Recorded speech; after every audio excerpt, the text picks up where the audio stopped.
So, hello everyone. Today we are starting our first chapter of chemistry, that is some basic concepts of chemistry. यही chapter का name है. हमें यहाँ पर क्या पढ़ना है कि बेसिक कॉन्सेप्ट. अब केमिस्ट्री में हम पढ़ते हैं अबाउट द कॉम्पोजिशन और हमारी जितनी आसपास की चीजें हैं that is known as matter. तो आइए सबसे पहले टॉपिक हमारा रहेगा यहाँ पर मैटर. तो फर्स्टली हम डिस्कस करेंगे about the physical state of matter, then आएगा chemical composition of matter. So let's start. First आपका है फिजिकल क्लासिफिकेशन ऑफ मैटर. अब मैटर को आपने करना है क्लासिफाई फिजिकली, यानी on the basis of their appearance. तो basically we have 5 state: solid, liquid, gas. ये तीनों स्टेट्स आप बहुत इजीली अंडरस्टैंड कर पाएंगे बिकॉज ये आप पहले पढ़ चुके हैं. The fourth one is plasma and fifth one is Bose Einstein condensate, also known as BOF. तो स्टूडेंट्स एक्चुअल में हमारी मैटर की 3 स्टेट्स नहीं होती, इट हैज 5 स्टेट्स. 3 तो आपकी सेम है जो अभी तक आप पढ़ते आए हैं, सॉलिड, लिक्विड, गैस. फोर्थ आपकी क्या रहती है? Plasma, that is super heated state, बहुत ज्यादा हीट होती है, जैसे आप एग्जांपल ले सकते हैं सन का. The fifth one is Bose Einstein condensate, also known as B.O.P, and this is super cool state. तो आइए हम जानते हैं क्या ये स्टेट इंटरकन्वर्टिबल है या नहीं है. तो स्टूडेंट्स जैसे आपकी सॉलिड स्टेट है, मुझे करना है इसे लिक्विड में कन्वर्ट. क्या मैं कर सकता हूं कन्वर्ट? बिल्कुल. सॉलिड का एग्जांपल आप ले सकते हैं बर्फ. बर्फ को यानी आइस को मैं वाटर में बहुत इजीली कन्वर्ट कर सकती हूँ. मुझे क्या करना है? जस्ट उसे हीट प्रोवाइड करनी है. जैसे हमारे फ्रिज में बर्फ अवेलेबल है, मैंने उसे बाहर निकाल के रख दिया थोड़ी देर के लिए, इट मीन्स मैंने उसे हीट प्रोवाइड कर दी, then it will convert into the water, that is liquid state. तो सॉलिड से लिक्विड में जाना है तो मुझे क्या करना पड़ेगा? हीट करना पड़ेगा. अगेन लिक्विड से मुझे कहां जाना है? गैसियस स्टेट तक जाना है, तो मुझे फिर क्या करना पड़ेगा? अगेन हीट करना पड़ेगा. But what about the reverse process? अब मुझे गैस से अगर लिक्विड में आना है तो मुझे क्या करनी होगी? कूलिंग करनी होगी. और लिक्विड से सॉलिड में आना है तो कूल करना होगा. तो this is the physical classification. Now start the chemical composition of matter. आइए जानते हैं जो आपका मैटर है, जितनी चीजें आप आसपास देखते हैं, चाहे वो टेबल है, चेयर है, फैन है, ऑल थिंग जो है किस चीज से मिलकर बनी है, that is it chemical classification. तो बात करते हैं मैटर की. मैटर को मेनली 2 कैटेगरीज में डिवाइड किया जाता है, that is pure substance and second one is mixture. तो स्टूडेंट्स नाम से क्लियर हो रहा है, प्योर सब्सटेंस यानी जो सब्सटेंस क्या होगा? प्योर होगा, जिसमें कोई मिलावट नहीं होगी. मीन्स की केमिस्ट्री की लैंग्वेज में बोला जाए तो एक ही तरह के पार्टिकल्स इसमें प्रेजेंट होंगे. तो आइए इसे अगेन हम डिवाइड करते हैं 2 कैटेगरीज में, that is element and compound. उसके बाद बात की जाती है मिक्सचर की. मिक्सचर को हम क्या कर रहे हैं? अगेन 2 कैटेगरीज में डिवाइड कर रहे हैं, homogeneous and second one is heterogeneous. जी देखिए, प्योर सब्सटेंस है और मिक्सचर है. प्योर सब्सटेंस का मतलब विदाउट एनी इम्प्योरिटी, मीन्स एक ही तरह के पार्टिकल हैं. बट मिक्सचर में क्या होंगे? बहुत सारे तरह के पार्टिकल प्रेजेंट होंगे. फिर हमने क्या कहा कि प्योर सब्सटेंस की 2 कैटेगरीज हैं, एलिमेंट एंड कंपाउंड. तो students as you know very well, हमारे पास टोटल रहते हैं 118 एलिमेंट्स. एलिमेंट्स यानी जो एक तरह के एटम से मिलकर बने हैं, और एलिमेंट फर्दर कंबाइन होते हैं और क्या बनाते हैं? कंपाउंड्स बनाते हैं. उसके बाद बात की गई मिक्सचर की। मिक्सचर दो तरीके के होंगे, होमोजेनियस एंड हेट्रोजेनियस। होमोजेनियस का मतलब होता है कि वहां पे आपकी कंपोजिशन रहती है uniform, but when we talk about the heterogeneous there will be non uniform combination. वो लेयर्स आपको सेपरेट होती हुई अलग से दिखाई देती हैं। तो यहां पर मैटर का कॉन्सेप्ट तो खत्म होता है। आइए देखिए नेक्स्ट कॉन्सेप्ट क्या है, सिग्निफिकेंट फिगर, जहां से हमारे सीबीएसई एग्जाम में क्वेश्चन 101% देखने को मिलता है। तो आइए जानते हैं ये वर्ड का मतलब क्या है। Significant we can say important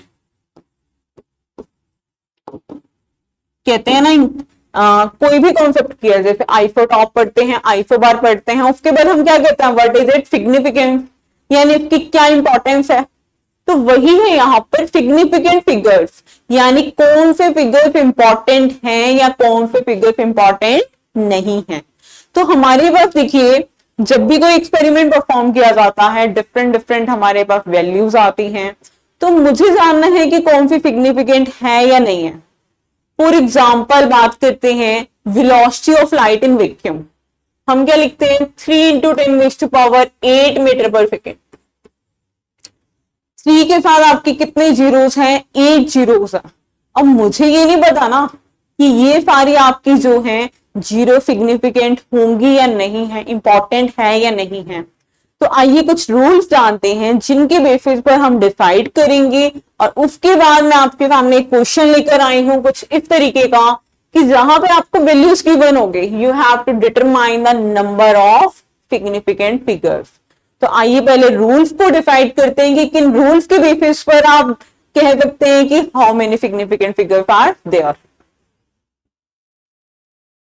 तो इसे रब कर देते हैं।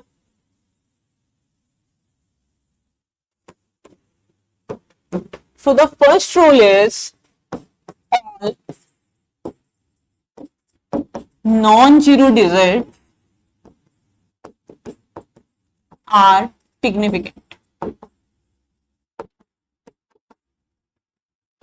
क्या बोला गया, जितनी नॉन जीरो डिजिट्स होंगी, यानी कि 3 आ गया, 4 आ गया, 5 आ गया, 6, 7, 8 कोई भी नंबर आ गया नॉन जीरो, वो सारे किसमें काउंट होंगी, सिग्निफिकेंट में होंगी। आइए बात करते हैं what about the zeros. Non zero तो सारी सिग्निफिकेंट है, जीरो सिग्निफिकेंट में आएगा या नहीं आएगा। तो the second rule is zeros proceeding to non-zero digit are not significant. देखिए स्टूडेंट, सेकेंड पॉइंट क्या कहा गया कि जो जीरोस हैं नॉन जीरो पे पहले हैं वो वाले आपकी सिग्निफिकेंट नहीं होंगी। मीन्स की एग्जांपल लेते हैं 0.350 समथिंग, कुछ इस तरह का एग्जांपल है। अब 35 की बात की जाए, ऑब्वियसली नॉन जीरो है, for they will be significant. But बात करते हैं लेफ्ट साइड वाले की। मैंने क्या बोला, zeros proceeding to the non zero digit, यानी लेफ्ट हैंड साइड की बात की जा रही है। लेफ्ट हैंड साइड में जो आपकी जीरोस हैं वो सिग्निफिकेंट नहीं होंगी। मीन्स कि यहां पे अभी तक सिर्फ इतनी बात हुई कि ये दोनों आपकी क्या है, सिग्निफिकेंट है। अब क्वेश्चन ये आता है क्या राइट साइड वाली सिग्निफिकेंट होंगी, तो अभी इसको यहीं तक छोड़ देते हैं, नेक्स्ट रूल पे चलते हैं, फिर डिसाइड करेंगे। The next rule is zeros between non zero digit are significant. देखिए अब आपको थर्ड रूल क्या कहता है, जो नॉन जीरो डिजिट्स के बीच वाली जीरोस हैं वो क्या होंगी, सिग्निफिकेंट होंगी। जैसे कि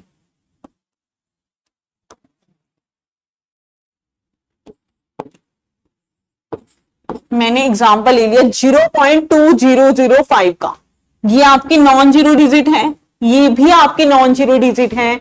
तो जो जीरोस होंगी इनके बीच में वो क्या होंगी, आपकी सिग्निफिकेंट होगी। तो स्टूडेंट्स आपको इतना पता चल चुका है कि लेफ्ट वाली आपकी जीरो सिग्निफिकेंट नहीं है, 20 वाली सिग्निफिकेंट है। नाउ द क्वेश्चन इज कि what about the right side वाली जीरोस। तो देखते हैं, the fourth point is very very important, ध्यान से देखना ये point. Zeros at the right of non-zero digit are significant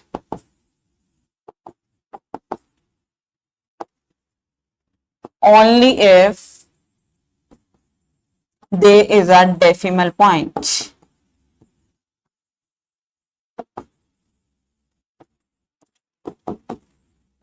देखिए फोर्थ पॉइंट में क्या कहा गया कि जो जीरोस हैं आपकी राइट साइड वाली जीरोस एट द राइट, वो क्या होंगी आपकी सिग्निफिकेंट होंगी।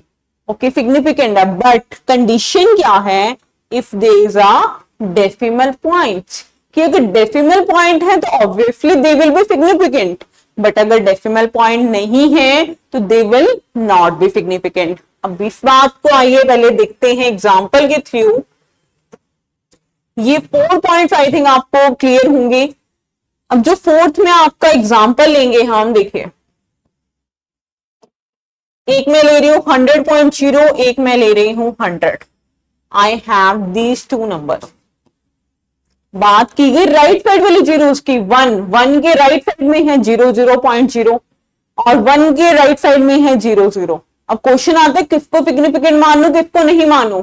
तो क्या बोला गया कि जो जीरोस राइट वाली होंगी सिग्निफिकेंट होंगी, कब होंगी, जब उनका क्या है डेसिमल पॉइंट है, यानी it has 4 significant figures because it has decimal point. But इधर बात की जाए 100 में कोई डेसिमल पॉइंट नहीं है, so there is only and only 1 significant figure. सो आइए अब इसके क्वेश्चन को स्टडी करते हैं। क्या क्वेश्चन पूछा गया, देखिए how many significant figures are present in the following. ये आपके पास कुछ a b c d e and f 5 आपके पास मेजरमेंट्स गिवन है and you have to tell कि कितने सिग्निफिकेंट फिगर्स हैं। तो देखिए फर्स्ट है 0.0025, 0.0025। तो देखिए अब 25 ये तो सिग्निफिकेंट है ऑब्वियसली। लेफ्ट वाली जीरोस की बात की जाए तो लेफ्ट वाली हमें कंसीडर नहीं करनी थी, तो there will be 2 significant figure. Next question की तरफ चलते हैं। The next is 20.8। अब ये जो जीरो है ये कहां आई, बीच में आई। मीन्स कि दो नॉन जीरो डिजिट्स के बीच वाली जीरोस हमें क्या कंसीडर करनी है, significant. Means there will be 3 significant figures. Third की बात करते हैं 50.05। अब देखिए अगेन जो जीरोस हैं वो क्या है आपकी बीच में प्रेजेंट हैं, दो नॉन जीरो नंबर्स की, so there will be 4 significant figures। तो आइए हम नेक्स्ट 3 को एनालाइज करते हैं। नेक्स्ट 3 आपके पास कौन कौन से गिवन है, 857.90, 500.0, 2.0034। देखिए 857.90 डेसिमल है, डेसिमल है तो राइट साइड वाली आप कंसीडर करोगे, तो there will be 5 significant figures. Again 500.0 decimal present है, जीरोस है, मीन्स आप कंसीडर करेंगे, so there will be 4 significant figures. उसके बाद जो जीरोस क्या है बीच में प्रेजेंट है, तो आपको वो भी काउंट करनी है, means there are 5 significant figures. तो स्टूडेंट्स इस तरह का क्वेश्चन सीबीएसई या नीट लेवल या कोई भी कॉम्पिटिटिव एग्जाम्स में जरूर देखने को मिलता है 2 से 3 मार्क्स में। तो आई होप आपको ये क्वेश्चन समझ आया होगा। आइए चलते हैं नेक्स्ट कॉन्सेप्ट पर। The next is law of chemical combinations. बिल्कुल जितनी भी रिएक्शंस होती है केमिस्ट्री में, ऐसा नहीं है मैं किसी को भी किसी के साथ रिएक्ट करा दूं, रिएक्शन पॉसिबल है नहीं। कुछ लॉ हैं जो हमें गवर्न करने पड़ते हैं, उनके बेसिस पर ही आपकी रिएक्शंस होती हैं। तो first one is law of conservation of mass. Actually हमारे पास 5 लॉ रहते हैं, हम चेक करते हैं कोई भी रिएक्शन के लिए, अगर ये 5 law that is law of chemical combination follow कर रहे हैं, मीन्स की आपकी जो है रिएक्शन पॉसिबल है, otherwise the reaction will not be possible. So the first is law of conservation of mass. So this law is given by Antoine Lavoisier, which is also known as father of chemistry. तो ये students question पूछा गया था एक exam में कि law of conservation of mass को किस साइंटिस्ट ने दिया, दैट इज एंटोनी लेवॉइजर। अब देखते हैं कि फ्लो ने क्या बात कही। इट स्टेट्स दैट, आपको देखिए कोई भी लॉ की डेफिनेशन लिखनी है इस तरीके से लिखनी है। It states that comma inverted comma start, her law की डेफिनेशन इन्वर्टेड कॉमर्स में ही राइट की जाती है। It states that mass can neither be created nor be destroyed.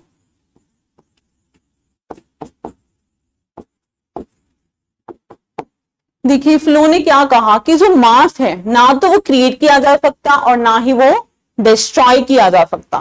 Means in any chemical reaction the mass of reactant will always be equal to the mass of product. तो देखिए second law क्या कहता है आपका, second law है law of definite और we can say constant proportion. तो देखिए इट स्टेट्स दैट, पहले हम इसकी डेफिनेशन पढ़ लेते हैं फिर एग्जांपल की हेल्प से देखते हैं क्या बोला। It states that comma inverted comma a compound always consist of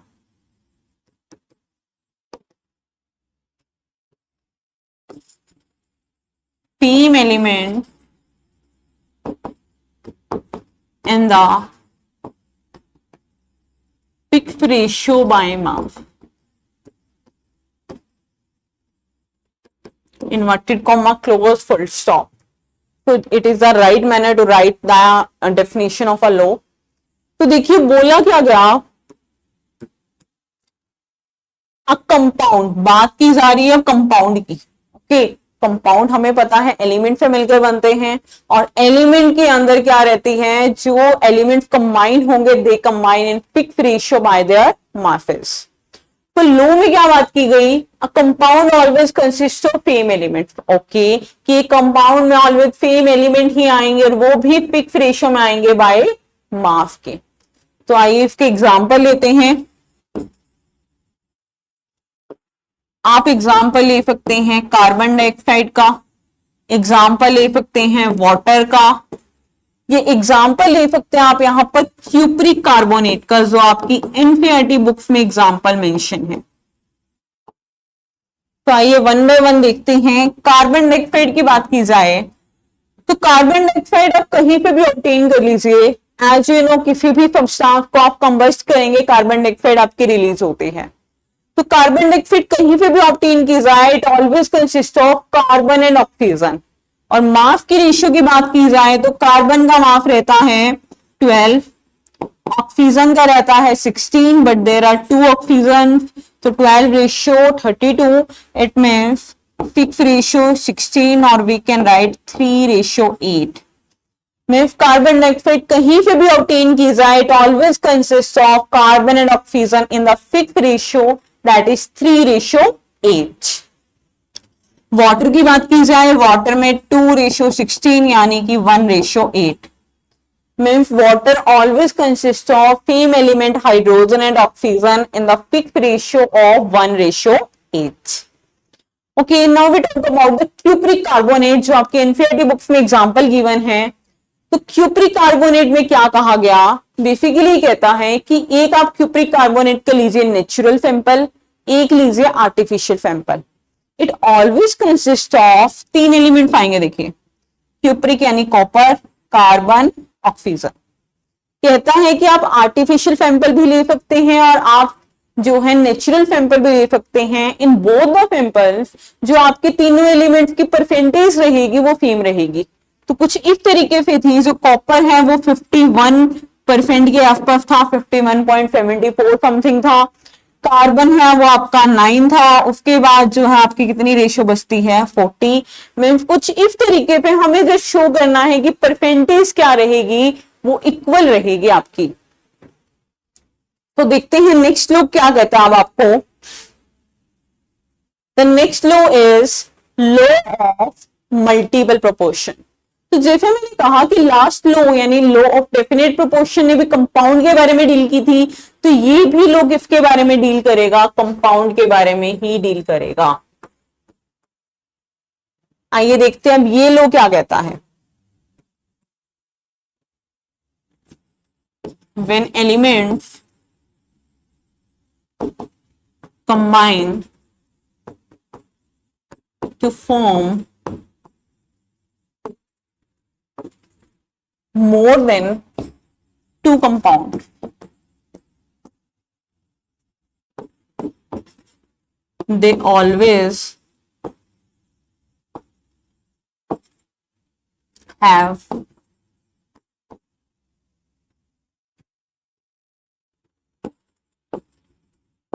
whole number ratio by one element and one element remain fixed.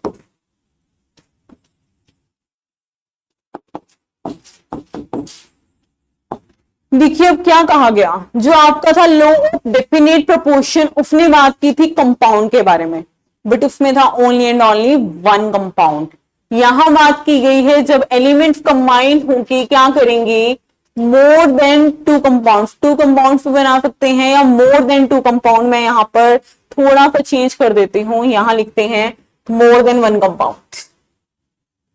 तो जब वो कंपाउंड बनाएंगे तो वहां पर क्या रहेगा, एक एलिमेंट की रेशियो तो क्या रहेगी, फिक्स रहेगी, और दूसरे एलिमेंट की रेशियो क्या करेगा, सिंपल होल नंबर रेशियो में आएगी।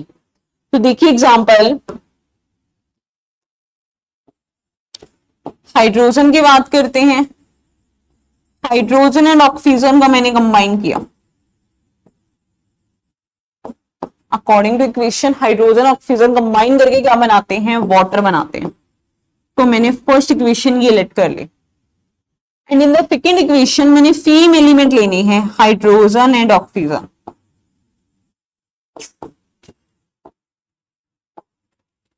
और ये कंबाइन होके क्या बना रहे हैं, हाइड्रोजन परऑक्साइड। जी बिल्कुल, दोनों पॉसिबल है।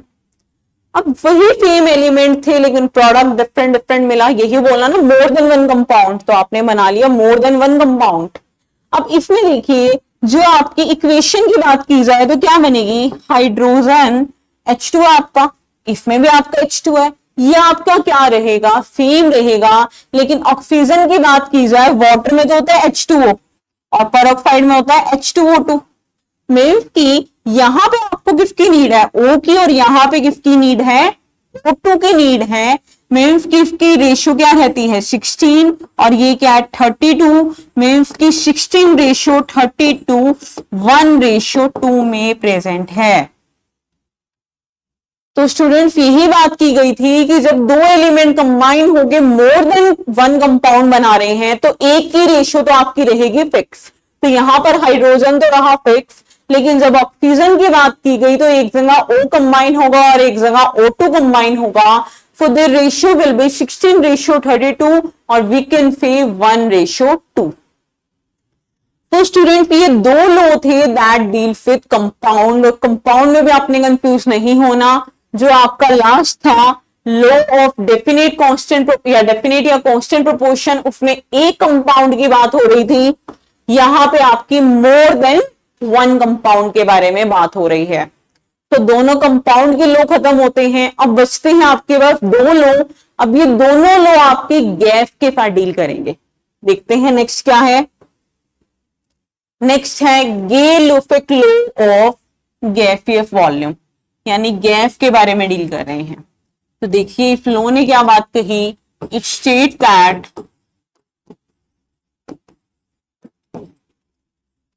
gases combine with each other to form another gas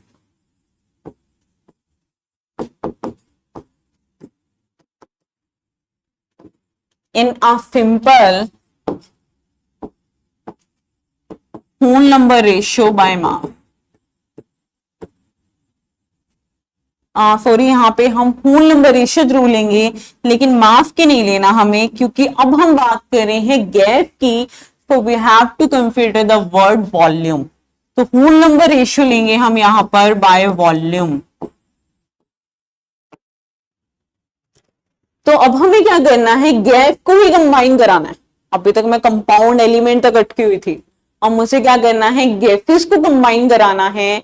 gas आपस में कंबाइन होंगी और क्या बनाएंगी, एक और गैस बनाएंगी। तो जब ये कंबाइन होंगी, they will combine in a simple whole number ratio. देखिए अब बहुत ही सिंपल फिर रिएक्शन करते हैं।